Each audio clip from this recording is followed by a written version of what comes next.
All right. So the first half of the energy cycle within organisms on the planet is photosynthesis, taking the sunlight that comes down and turning it into glucose so that that energy can be utilized by the plant itself and by all the other organisms. If you remember, the equation for photosynthesis was six carbon dioxide plus six waters became one glucose molecule and six oxygen molecules. Well, when it comes to cellular respiration, as you can see here, it actually starts with six oxygen molecules and one glucose molecule, and they become six carbon dioxide molecules and six water molecules through the process of cellular respiration.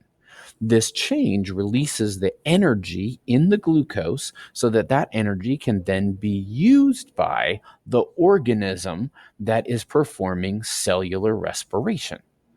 Cellular respiration essentially comes in, at most, three stages. The first stage is called glycolysis. Glycolysis happens in, if you think of a cell and you think of kind of the watery jelly like stuff in the middle of the cell where everything else is, well, glycolysis just kind of happens in that watery open area inside the cell. It doesn't have a particular place that it's located. And what that process does is it takes that glucose, turns it into something called pyruvic acid, and gets some ATP out of it.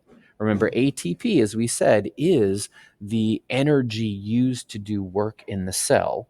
What's going on is that a little bit of it is being produced just in the cytoplasm, transforming the glucose into pyruvic acid and releasing this energy. It continues on from there into something called the Krebs cycle and also the electron transport cycle. Basically, what's going on there is that while a little bit of ATP is produced in glycolysis and a little bit of ATP is produced in the Krebs cycle, what they actually form are the necessary pieces to allow the electron transport chain to work and create massive amounts of ATP. And remember, ATP is the chemical that allows work to be done inside your cells. This process is how we transform sugar into work inside of our bodies. Here is it represented visually. Basically speaking, inside the cell over here, we have glycolysis. Glycolysis is occurring out here in the cytosol. So out here in the cytoplasm, it's kind of rolling around, is where glycolysis is happening. Then when you move into the mitochondria, because we all know that the mitochondria is the powerhouse of the cell, right? Because the mitochondria is the powerhouse of the cell. Don't forget the mitochondria is, yeah, we've all been there. All right, so within the mitochondria, the first thing that happens is in the middle of the mitochondria, we have basically, it's called oxidative phosphorylation, and we have the citric acid cycle. So the pyruvate piles into the citric acid cycle. This happens kind of in the middle of it. And basically what it does is it produces some NADH, which if you remember from photosynthesis, the NADPH, here we have NADH, there's a relationship there, and some FADH2, which is like FADPH in plants for the photosynthetic cycle. It's kind of weird.